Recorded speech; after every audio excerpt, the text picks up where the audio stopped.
discover a path to freedom from the current condition of human suffering and slavery. Unlock knowledge that has been hidden from humanity by dark occultists since the days of ancient Egypt. Welcome to Desert Sage Podcasts. Welcome to Desert Sage Podcasts. I'm your host, Greg Beffert, and I'm coming to you on July 11th, 2022 from a desert in Arizona. Welcome. This is where the science of natural law is discovered. Today we're going to be going over episode 1, but before we do that, I thought I'd take just a couple of minutes to go over some of the anticipated reactions from the introductory video that I did. And I would encourage everybody who has not seen the introductory video to go check it out. What I hope to do here in the next couple of minutes is encapsulate some of the anticipated reactions from that introductory video, some questions that people likely had, whether they were expressed or not. They are likely, they're reasonable, given the presentation. So let's get into it here. Some of the anticipated reactions from that introductory video. And again, I encourage everybody to go take a look at it. I know it's long, but primarily the reason I did that is a lot of podcasters have a tendency to start their podcast and you really have no idea who it is that you're talking to. It's not until you get into the podcast and they spill out little bits about themselves and their background and their education and history do you get a full understanding of who they are. I wanted to put that out up front so that you knew who it was that you were talking to and what I bring to the table. So in any case, some of these things, anticipated reactions. Is he a Christian? Is he an anarchist? I'll address some of these. The rest I'm not going to, just because of time's sake. I'm going to get this out. Is he a Christian? It depends on what you mean by that term. Do I ascribe to a formal, organized cultural religion called Christianity? No, I do not. I am a spiritual person. Those of you that have read the PDF that I posted on the Havasu Patriots website will know that. Although I do follow the esoteric teachings of the figure, historical figure, whether you believe whether he existed or not is up to you. But what's important was the message that Christ sent, Yeshua sent into the world. And do I follow his teachings? I do the best I can. And Christ was the ultimate anarchist. He fought against what I call the three unholy aspects of the unholy trinity, which is government, religion, and money. He fought those. Those were the fight of his day. He went up against the money changers, whipped them in the temple. He also went after government, the government of the day, the Roman Empire. And of course, the established religion of the day, the scribes and Pharisees, he went after them as well. So he was an anarchist. And I'm going to describe that term again for those of you that have a tendency still. It's important that we do define terms. So I'm going to do that here with that term, anarchist. What does that mean? I explained in the introductory video, you need to get to the root of the etymological meanings behind these words. And the best way to do that is with a Latin dictionary, because our language comes primarily from Latin and Greek. You can get a standard dictionary, a Merriam-Webster version. It may give you some help, it may not. But in any case, anarchy comes from the Latin suffix "an," which means without, and archon, which means ruler. It does not mean without rules. It means without rulers. Anarchy, anarchon, without rulers. So let's just get that off the table right now. It does not mean no rules. It does not mean chaos, like many people have a tendency to flash into their brain the minute you mention that term. Is he a Republican or conservative? When I last voted, I was a registered independent. And I will not be voting again in another election. So let's get that off the table as well. Is he a patriot? Again, let's define terms. I view a patriot as somebody who understands the principles of natural law and what this country stood for and is willing to fight to preserve and to protect those, not only for myself, but for my kids and my grandkids, and yours grandkids as well. So some of the observations people made, I get. You weren't nice. Didn't specifically to the city council when I addressed them. Apparently, they felt some people felt I needed to give them a little more respect than what I did. You're welcome to believe what you want. No, I was not nice. I didn't intend to be nice, but I was telling the truth, and the truth isn't pretty. So let's get past that one. I'm not a lawyer. No, I'm not. I'm not a liar. That doesn't mean I don't have a complete and in-depth understanding of statutory case law and how our legal system operates. If you go and look at the introductory video, I'm not going to explain my background education. Don't know what a right is. We're going to get into that. Make sure that you have a complete understanding of what that is. Some of the other comments, I know what you're saying, and I don't want to hear or believe it. I anticipated that, talked about it in the walk and talk, the last one I did. You weren't speaking to me or about me or my role or complicities in all of this. Again, some denial. We have people that have a tendency to want to do a bunch of mental gymnastics here to justify and rationalize their behavior and their complicitness in supporting what I believe is the illegitimate belief in government authority. And then you have the folks, I know all about what's going on. I'm not mind controlled. I'm one of the good guys or gals. And I don't get it. I'm not a slave. And this goes to the heart of what we're going to be talking about here today, and that is the current human condition and the condition that people say that they want. A lot of people, when I use the term slavery, it just doesn't register with them, primarily because when they think about slavery, and we'll talk about this, you get into immediately they flash an image of African American people in chains on some plantation someplace. And yes, that is a form of slavery, overt slavery, as a matter of fact. But there's also another kind of slavery, and that's overt, and or covert slavery, and we'll be talking about that as well. That's the one that most people don't recognize. Takeaways from the introductory video. This is a synopsis of what it was that I was trying to get across in that introductory video, in addition to giving you an understanding of who I am personally, on a personal level. I'll rattle through these real quick here. Current human condition is slavery. You've been lied to and conditioned to believe most everything. Humanity is at war. We talked about perception versus reality, right versus wrong.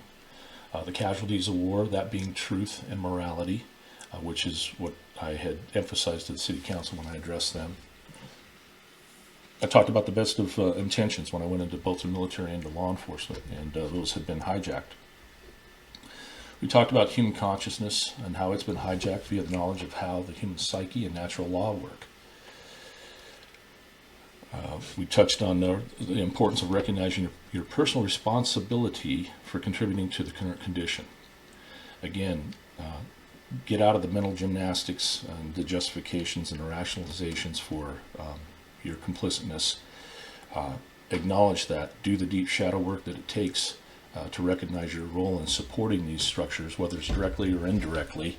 You may not have somebody who's currently an order follower in the military or law enforcement, but you certainly probably know somebody who is, and probably support those people that engage in those occupations as well. And let me make clear right now, I'm not saying that the law enforcement profession doesn't have its merits. It certainly does. What I'm saying is it has devolved from what it should be and what it is today.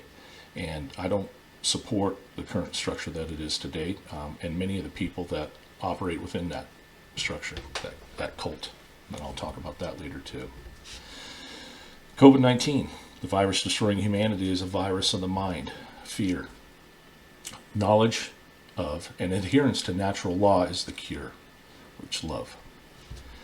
We talked about belief versus knowledge, the illegitimate belief in authority, government, religion, experts, etc. Natural law, we did a comparison between natural law and man's law and gave you a definition of natural law. We'll review that quickly today. The disease, which is the illegitimate belief in authority of government and religion, is destroying humanity because of a lack of spiritual immunity from this disease, which is obtained through natural law. All right, let's get into episode 1, the current human condition and the desired human condition. I had to break episode 1 into 3 parts. You're going to get part 1 of episode 1 today, which is the current human condition. So, the objectives. First of all, I want you to ask yourself the question, and when we go through this exercise, I'm going to ask you to do some mental exercises here. I'm going to ask questions. I'm going to ask you to be honest in your response. Truly be honest in your response to these questions. First one is, where are we and how did we get here? So the objectives of this episode is to recognize the current human condition as slavery. Discover the root cause of this condition. Identify why that condition exists and the barriers to obtaining the things that we say that we want.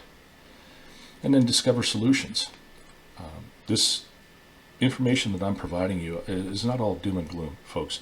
I know that that's the impression that many of you may have received, and that's not the message that I intended to send, if that was your perception. There are solutions, and we're going to talk a lot about them. Again, it's many of the things that I talk about is not so much the things that you actually do that are immoral. It's the things that you support, the things that you don't do, which is stand up. The only thing is necessary for evil to exist is for good men to do nothing. You've heard that quote before. I'm not the first one that said that to you. All right. What do human beings say that they want? Well, if you talk to most people in general, they'll say that they want peace and love. They're tired of war and all the hatred that's going on in the world now. They'd like for themselves to be happy. They'd like for others to be happy as well. They want health. They want personal health. They want health for their family. Freedom. People say they want freedom. Very few people understand the true definition of it, and true freedom anyway, not this illusion of freedom that you've been given. Or the illusion of a democracy, which we're not. Even that you've been given the illusion of, that your vote counts. And if you don't recognize that by now, you got some work to do. That's why we're here. People say that they want the truth. That's what people say that they want. Let's look at the current human condition. In order for people to get the things that the conditions that they say that they want, there are certain requirements have to be met before those conditions can exist. So if you're honest with yourself, the current human condition consists of war, in the upper left here, and destruction, famine and poverty, homelessness and other social ills, including drug use and death through that. People want the truth. They want to avoid the confusion of what's happening around them. And the last 2 years have thrust people into a tremendous state of fear and confusion as a result of the government overreach in response to the COVID-19 crisis. Not just here in the United States, all over the world, folks. So one of the things I'd recommend that you do is get out of the little bubble that you live in and start actually taking a look at what's going on from a higher perspective, from a global perspective. See what's happening in other countries. How did they respond to the COVID-19 crisis? Why was everybody in lockstep with what was occurring, up to and including forced vaccinations? So the lower picture down here to the right, people want justice. People don't want violence. Particularly from public safety officials that are supposed to work for them. So those are the things that I think if most people were honest would describe the current human condition that we're in now. Here's a question. What is it called when a person or a group of people called government or a corporation claim ownership over the property rights of another through violence or coercion?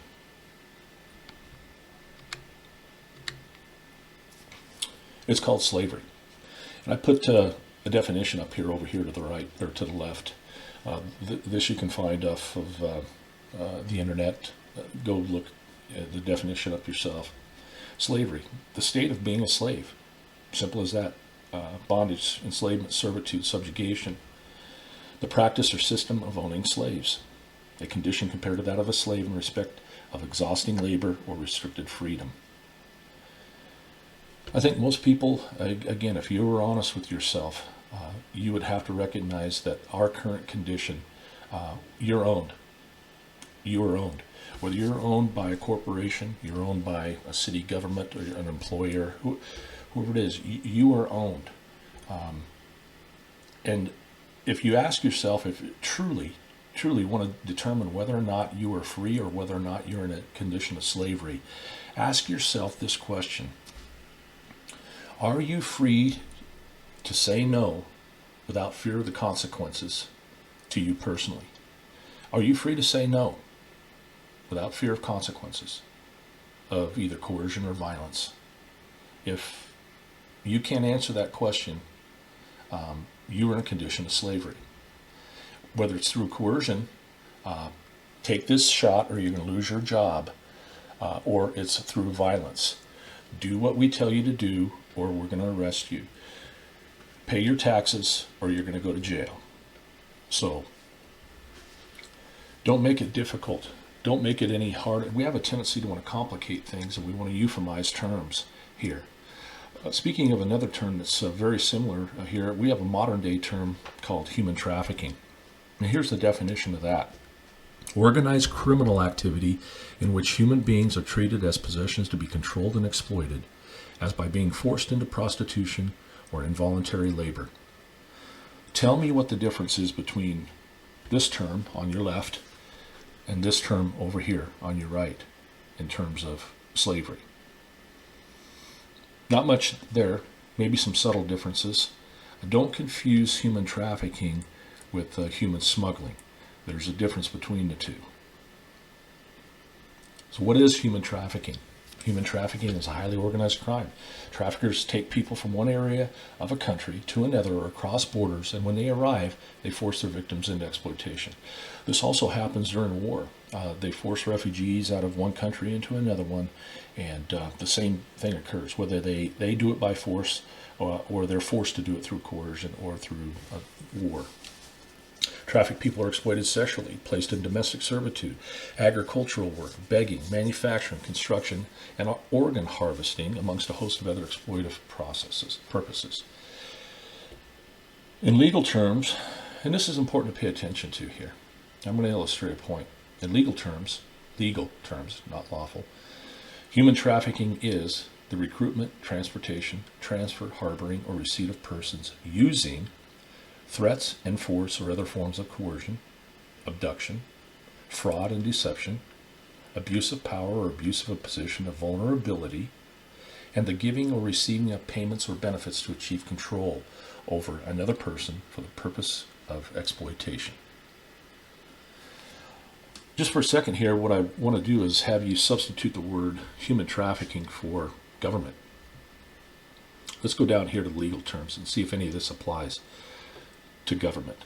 So instead of human trafficking is a recruitment, transportation, transfer, we're going to say government is a recruitment, transportation, transfer, harboring, or receipt of persons using threats and force or other forms of coercion. Threats and force and other forms of coercion. Check. Abduction. Does the government have the right to abduct? Let's think about, let's just go back to as far as the January 6th incident, where you have people, regardless of what you think about what occurred there or not, you have U.S. citizens that have been imprisoned for, since this thing began, without access to lawyers. They're treated as political prisoners, is what they are. They call them seditionists, but they're political prisoners. So can our government do that? Yeah, and they have, of course. Check. How about fraud and deception? Check. Abuse of power or abuse of a position of vulnerability? Check. The giving or receiving of payments giving or receiving of payments or benefits to achieve control over another person for the purposes of exploitation. Check. Government is slavery, folks. Government is also mind control. And let me explain how I come to that conclusion. If you look at the Latin term for government, the first part of it, govern, gubernare, gubernare. They didn't use V's, gubernare means to govern. We have a gubernatorial, election, governor. And mente, which means the mind. Ment is the mind in Latin. So government means mind control as well. Let's get into the two types of slavery. See, a lot of people, like I said at the beginning, have a tendency when you talk about slavery is to think about the images up here on your left. And yes, that is overt slavery. Yes, it did occur in this country. Yes, it was legal at one time, as was the responsibility of citizens to assist law enforcement, American policemen at that time, to capture runaway slaves. In the South, that was the primary purpose of police officers then during the day, was to round up and capture slaves. In the North, primarily, it was the mercantile class that in the big cities that set up police departments, the first one being in Boston, I believe, to help protect their interests. It wasn't because of crime. They had prostitution and gambling and drinking. It was primarily to protect their interest. Still is that case today. Like it or not, get as butthurt over that statement as you want, and get over it. Let's take a look over here on the left. We know that throughout history, we had what we call rule by a few, or rule by one. We had monarchies, we had pharaohs, we had kings, we had priests in the religious class that would rule. We had chiefs in many cultures. We would have rule by a few, and it was overt. You didn't follow the rules. You didn't pay the king your taxes. Look at the Pharaoh and the Israelites and their captivity, the slavery that occurred with them in the Bible. If you read the Bible, in any case, it was ruled by a few. All we have now is a modern form of slavery that is much more covert in nature. Slavery has not gone away. It has been here since time immemorial for humans. We have been in a condition of slavery for thousands of years, and it has not changed. It's just gone from an overt style of slavery, not in chains anymore yet, to a covert slavery, which is ruled by many. So instead of having one king or a pharaoh or a priest, whoever as a ruler, now we've transferred that authority to rule over us to many. We have representatives that legislate and create laws, whether you like them or not, whether you agree with them or not. They take as much money from you as they choose to and spend it where they want to, and you have no say-so over where your money goes. That's theft. At the point of a gun, if you want to, coerce through violence and other means. So quit euphemizing it, and we'll get into this in a minute here. Taxation is theft. Our political system is an adversarial one, primarily consisting of Republicans and Democrats, the left and the right. They create this false choice. In other words, when the reality is, and most of you should know this by now, they're two wings of the same bird, and they are not interested in your best interests. Get over it. That's the case. Maury Rothbard was an American economist. He's passed, I think it was in the 90s. Brilliant man. He's also an author. He understood politics, definitely understood economics, came from the Austrian School of Economics, I believe. In any case, he said, if then Taxation is compulsory and is therefore indistinguishable from theft. It follows that the state, which subsists on taxation, is a vast criminal organization, far more formidable and successful than any private mafia in history. Think about that for a second. Think about that statement for a second. There really is no difference between organized crime, the mafia. Think about dons dressed up in suits and, whatnot, the dapper dons anyway. And then think about our politicians, our legislators, our representatives, dressed in suits and ties. They're just every but much of a criminal organization and enterprise. If you haven't figured that out by now, go down the list, whether it's, all the three-letter agencies have been subverted. The FBI has proven itself to be untrustworthy. Now, I'm not saying every FBI agent is a shithead. And I'm not throwing a blanket statement on. I'm talking about the organizations, the institutions themselves have been corrupted. And yes, the individuals within the institutions, primarily at the top, have been corrupted. It consists of people who have been bought. These are people who have been bought, folks. They're on a ladder, that pyramid, if you want to visualize that, the very top. They're on that ladder, and they're either bought and they're up halfway up the rungs, or they're waiting in line to be bought or corrupted or compromised. That's the reality of it. Again, well, not my guy. We have not my party. As long as we get our guy in or gal in office, then things will be better. As long as we have control over what happens and our party has control over what happens, then we're in good shape. You're fooling yourselves. Taxation. Here's definitions. Again, it's important that we define terms here. Definition of taxation. The act of taxing, especially the imposition of taxes. If you look at the term imposition, the action or process of imposing something or of being imposed.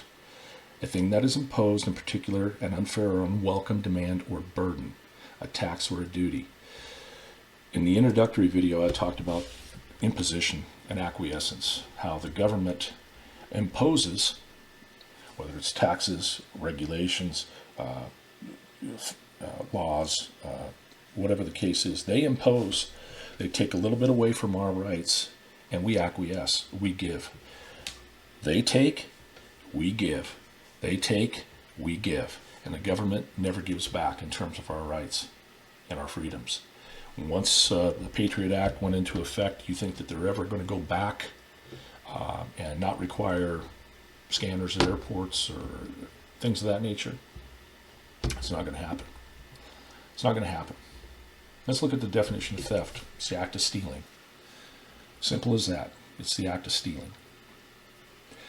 And by the way, I might as well get into this now as well, that when we start talking about rights and wrongs, one of the things that I'm going to make you aware of is that the things that the seven deadly sins that you thought were the seven deadly sins are not the seven deadly sins. They're vices primarily, and they affect you internally more than anything else. If you think about gluttony, wrath, things of that nature, most of it has pride. It all affects you primarily. Those are vices. If you don't address those vices, the Gnostics made it clear that they will those vices will turn into evil. You continue to feed those vices, and yes, it will turn into harm to other people. It has a tendency to. It goes from outside yourself and it starts affecting other people. If you're greedy or lustful or prideful or wrathful. In any case, the sins that I'm talking about are murder, assault, rape, trespass, theft, and coercion. And they're all forms of theft. They're all forms of theft. Murder is the theft of life. Assault is the theft of your right to your body and your safety. So we'll go down the list here. I'm not going to spend too much time on it right now, but all wrongs are, if you boil it down, are to some form of theft. All wrongs are a form of theft. So the lesson is don't steal. Don't take that which does not belong to you. And that includes the ability to determine right from wrong. It's called moral relativism. We'll get into that as well. What are the conditions that allow slavery to exist? I took some excerpts from the 1890 book, The Slavery of Our Time by Leo Tolstoy. Tolstoy, if you're not familiar with his work, was a Russian author. He was nominated like 4 years in a row for the Nobel Peace Prize because of his writings. Here's what he says are the conditions that allow slavery to exist. First two conditions, the lack of land and the taxes, drive men to compulsory labor. The lack of land and taxes drive men to compulsory labor. While the third, his increased and unsatisfied needs, decoy him to it and keep him at it. So the lack of land and the fact that you have to pay taxes. See, you don't own land. When you die, even if it goes to your state, you're going to continue to pay taxes. And in many cases, conditions, remember, all rights are property rights. So if you can't own land and you have to pay taxes, it drives men to compulsory labor. You're being forced to work then for somebody else under other conditions in order to survive and meet your basic needs. And then his increased and unsatisfied needs decoy him to it and keep him at it. It keeps you in this compulsory labor cycle. The more increased and unsatisfied needs that you have. And if you ask most people, I think if they were honest with you, would say that very few people get satisfaction from their jobs. Very few people. Most people are primarily unsatisfied and demoralized by their employment. And that is a large number of people if you ask them about it. Not everybody, but a large number of people. The slavery of our times results from three sets of laws, those about land, taxes, and property, and therefore all attempts of those who wish to improve the position of the workers are inevitably, though unconsciously, directed against those three legislations. Three sets of laws about land, taxes, and property. The cause of the miserable condition of the workers is slavery. The cause of slavery is legislation. Legislation rests on organized violence. It follows that an improvement in the condition of the people is possible only through the abolition of organized violence. These are logical progressions here. But organized violence is government. And how can we live without governments? Without governments, there'll be chaos, anarchy. You hear that from people. Who's going to build the roads? All the achievements of civilization will perish, and people will revert to their primitive barbarism. That's the belief. According to Tolstoy, and he's absolutely correct, those are the conditions that allow slavery to exist. Those are external conditions. There are also internal conditions that allow slavery to exist as well, and we'll talk about what those are. Things that are imposed upon us and things that we impose on ourselves and things that we believe in that keep us enslaved as well. Question, what is it called when the same group of people use violence and coercion to enforce compliance with laws and mandates and where you are not free to say no without fear of consequences? The first depiction up here, it says forced penetration. I know it's cut off. Forced penetration, really no big deal. It's just a vaccination needle. And do you really need control over your own body? Again, rape doesn't just the definition of rape, if you look whether legal or not, doesn't include just rape by penis.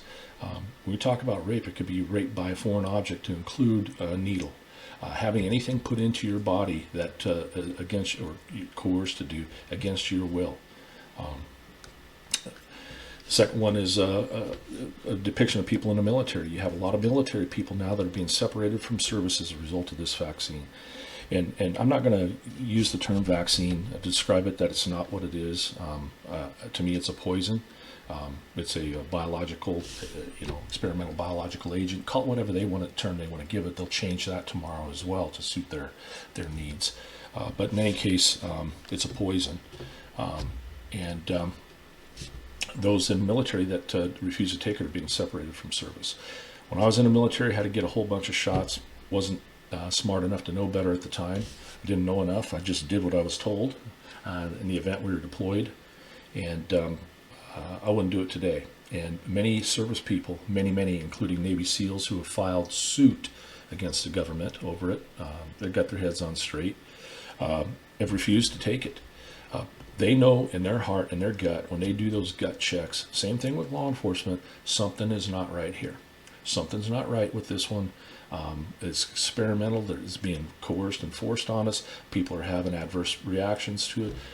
If you watch the mainstream media, they'll think the efficacy. You'll think the efficacy rate on these are 100%, 90%, 60%, 40%, down to now they have to admit that there is no efficacy that doesn't stop. But in any case, what is it called when that same group of people use violence and coercion to enforce compliance? It's called tyranny. Don't euphemize it. That's exactly what it's called. Cruel and oppressive government rule. The lockdowns, the psychological harm, the economic harm, between the government and Wall Street, they came in and they clubbed small businesses over the head and watched them bleed out throughout a 2-year period of time, and it's still happening now. Then you see what happens is they come in, these corporations and government and lockstep, come in and engage in disaster capitalism. They'll come in and buy up these businesses that get shut down for pennies on the dollar. Here's one that most people here in the Havasu area probably are aware of or don't pay attention to. Havasu Fitness, you go look this up in the paper, Havasu Fitness was shut down during the COVID crisis, put them out of business in essence.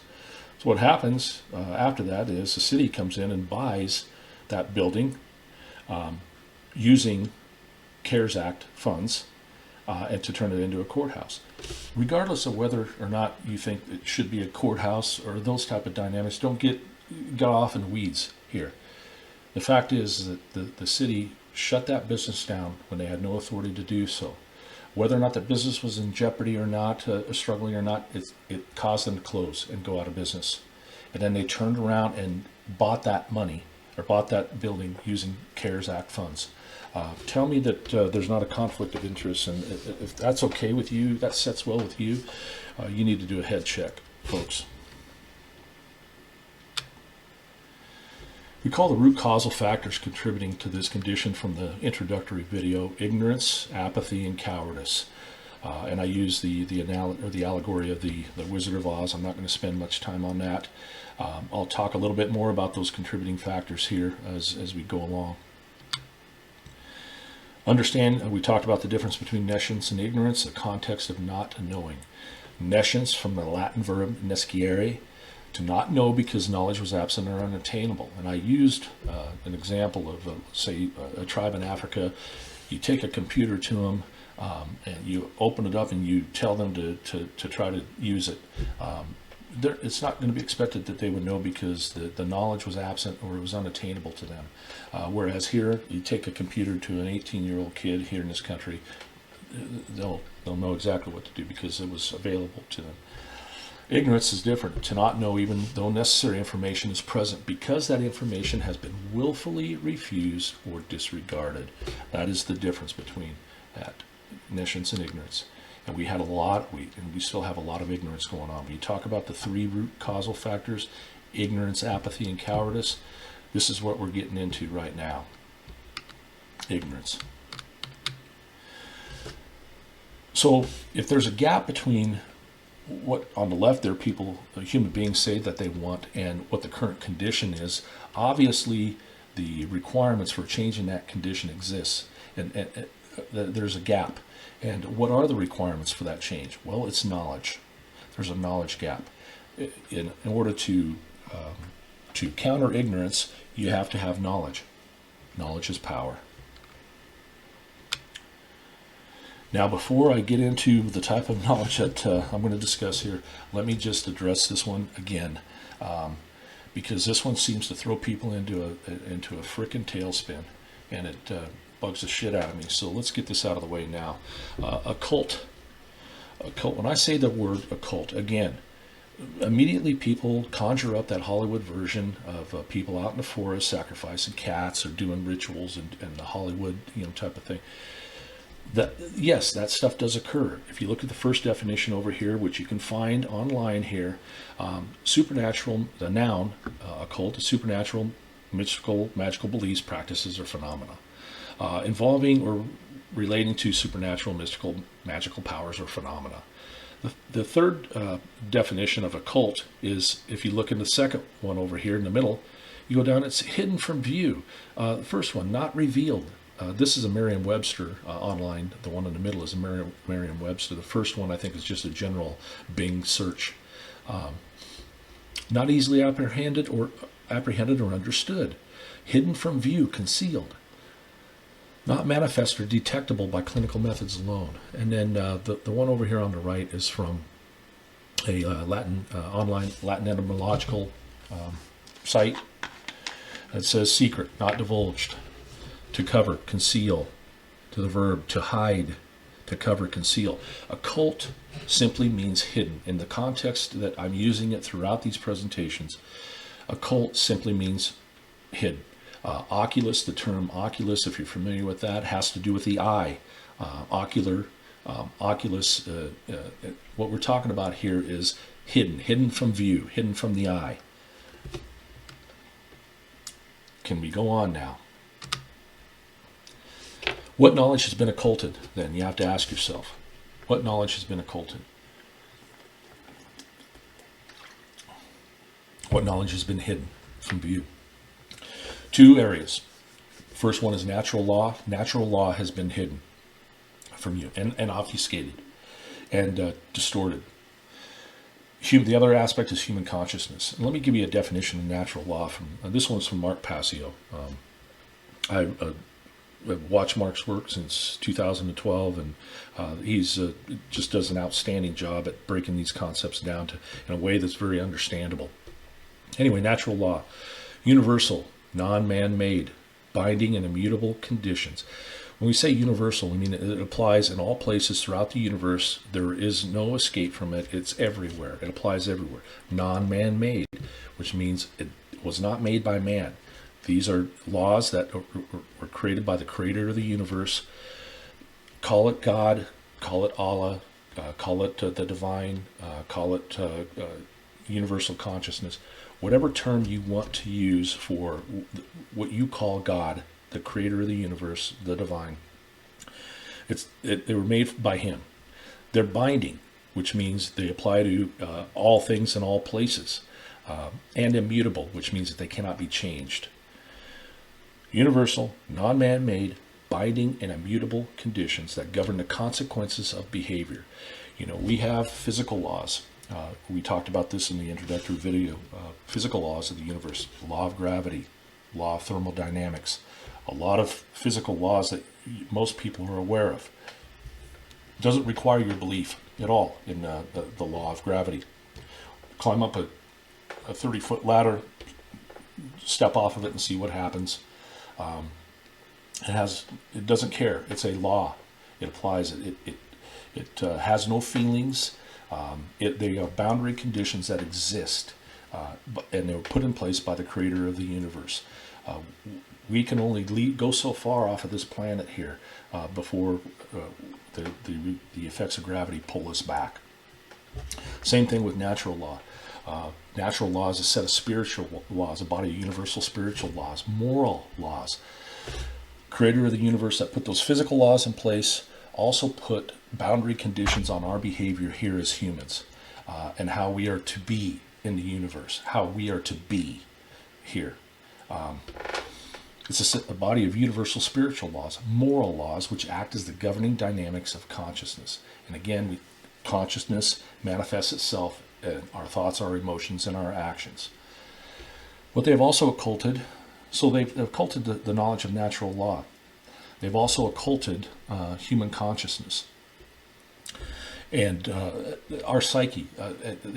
A general term for a person's subjective thoughts, which is human consciousness, a general term for a person's subjective thoughts, emotions, sensations, and awareness. Consciousness can be collective in the aggregate of people. We're talking about, it can be individual consciousness, but then there's also a collective consciousness and an aggregated consciousness of everybody. Consciousness manifests in our thoughts, emotions, and actions. So these people, the knowledge, what I call the dark occultists, there are dark occultists, those people that have this particular knowledge and use it. Knowledge is neither good nor bad. It's how it's being wielded by the consciousness of the person that possesses it. Same thing with a knife. A knife is neither good nor bad. It depends. I can use it to cut meat or I can use it to stab. Same thing with a gun. I can use it to shoot at a paper target, or I could use it to shoot at a human target and commit murder. So it depends on the consciousness of the person wielding it.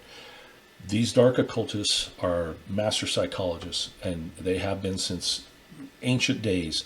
They understand how our consciousness works, our psyche, and they have manipulated it through a variety of means that we'll get into in episode 2. The actual mechanisms and the ways that they do that, the methods of manipulation that we'll talk about. So those two things have been occulted. Natural law and human consciousness. How has this knowledge been occulted? Take a look at this pyramid here. The pyramid depicts just about every organization, even down to including at the macro level, every large corporation and whatnot, all the way down to the micro level, say to your own household. What you have at the very top of the pyramid is those people that have the knowledge of natural law and how the human psyche works. And at the very bottom of the pyramid down here, you have the ignorant masses. We're going to get into that here in a second here. But pyramids are hierarchical and compartmentalized control structures. So I'm going to use the military, for example. In the military, you have hierarchical control. You have everybody from the grunt troop down at the bottom all the way to the top generals, secretaries of defense at the very top here of this military pyramid structure.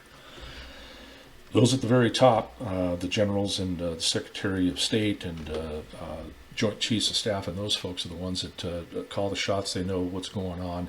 You down at the bottom, the grunt troop, or even if you're a mid-manager, an officer even enlisted, you only have so much of that information available to you. They tell you there are weapons of mass destruction in Iraq, and you say, let's go, and you jump in your plane and off you go. That's the way it works. You don't know, you don't have the information that they have at the very top.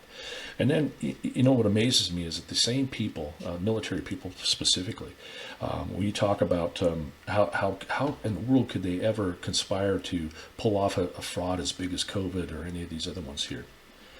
And you show them that example. Look, do you know what goes on at the top of even your own squadron or your own platoon or your own battalion? Do you know what goes on at the top there? Do you have knowledge that there are other people that have knowledge that you don't have and don't share that information with you? What that does then, folks, is it creates a power differential between those at the top that understand this information and those at the very bottom who are ignorant to it. They have the knowledge, you're ignorant to it, either because it hasn't been, you've been nescient, it was never presented to you. You didn't know that these are the way things operate, that the world operated, or you were ignorant. You knew, and yet you ignored it. And these are master-slave relationships. From the very top, the top one, at the very peak there is the master. Everybody down underneath them is master-slave, master-slave, master-slave, master-slave, master-slave, master, all the way down to the bottom there. And we're going to get into this pyramid control structure and this master-slave relationship and master-slave mindset here in later episodes.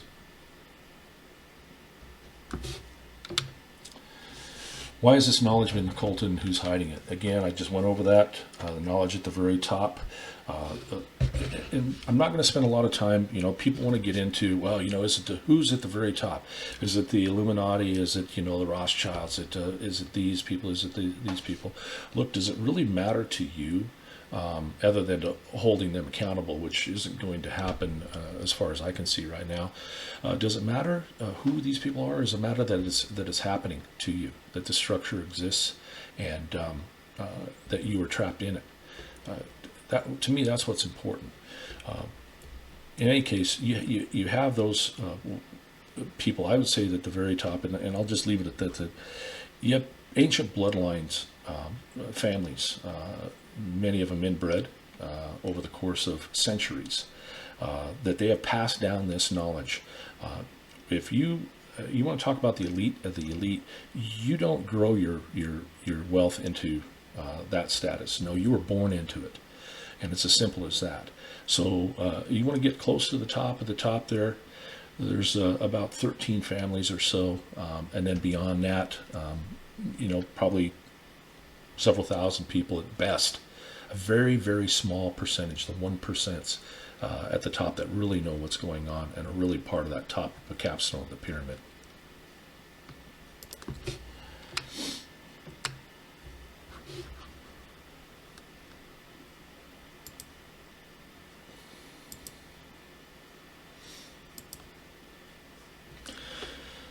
Here's kind of a depiction of what I just described there to you. At the very top, you have that all-seeing eye.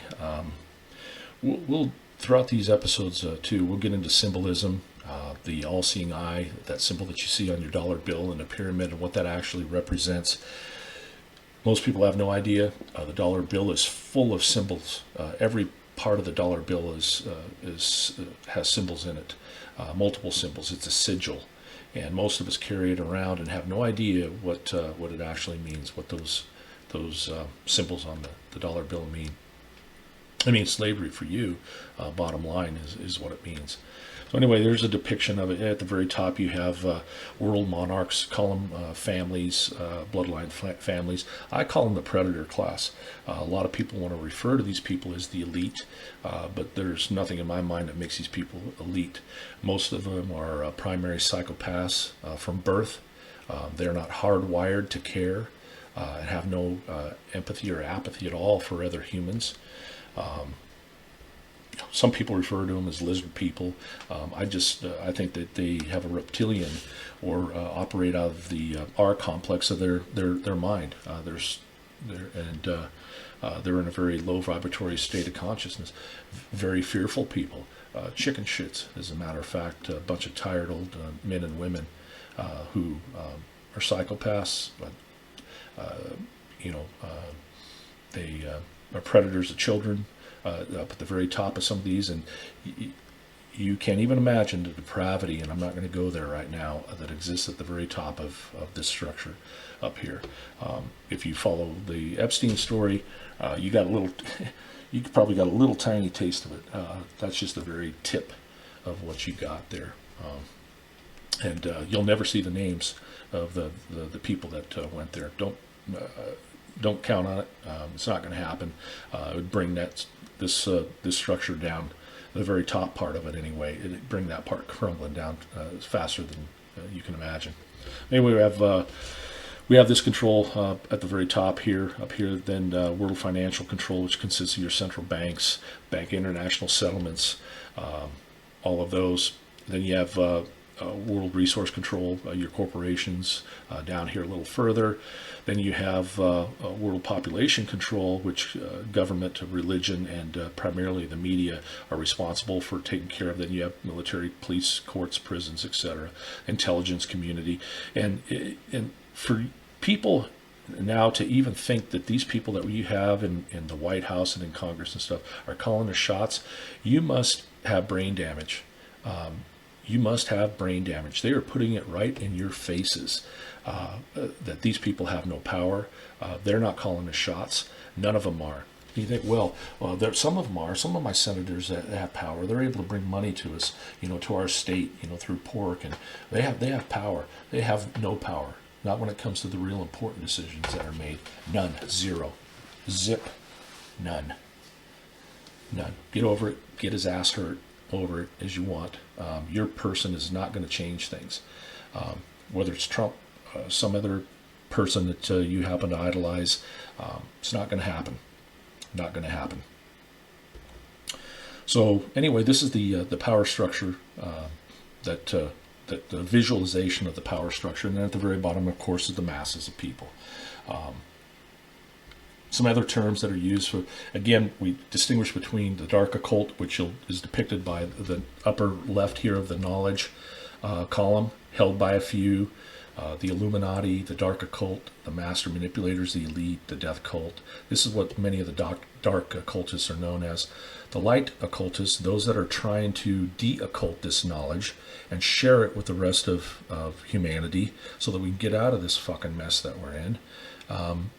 Generally, they're referred to as the enlightened, the chosen, the conscious, the initiated, the awakened, the living, the 1%. And then the ignorant masses down at the bottom, those that reject this knowledge or nescient, which is what I'm trying to do, is bring this information to people so that you can't say I didn't know. You can't unhear what I'm telling you now. They call them, particularly the dark occultists, refer to the ignorant masses as the fallen, the rejected, the unconscious. This is one of my personal favorites, is the unbegun. You haven't even started the initiation process into knowledge. The asleep, the dead, the walking dead, the sheep, the 98% of humanity is what we're talking about. Okay, that's going to bring episode 1, part 1 to conclusion here now. Next time we meet, we're going to get into barriers to self-mastery. We're going to discover the barriers that thwart humans individually and collectively, those barriers that are put up in front of us that prevent us from achieving the things that we say that we want in the world, that prevent us from reaching our own personal mastery. Recognize how a poisoned worldview, irrational fears, and denial create a schism or a split in the mind. And then understand how having this knowledge levels the playing field and diffuses the power differential. This is spiritual armor. Until next time, be safe. Freedom. Truth.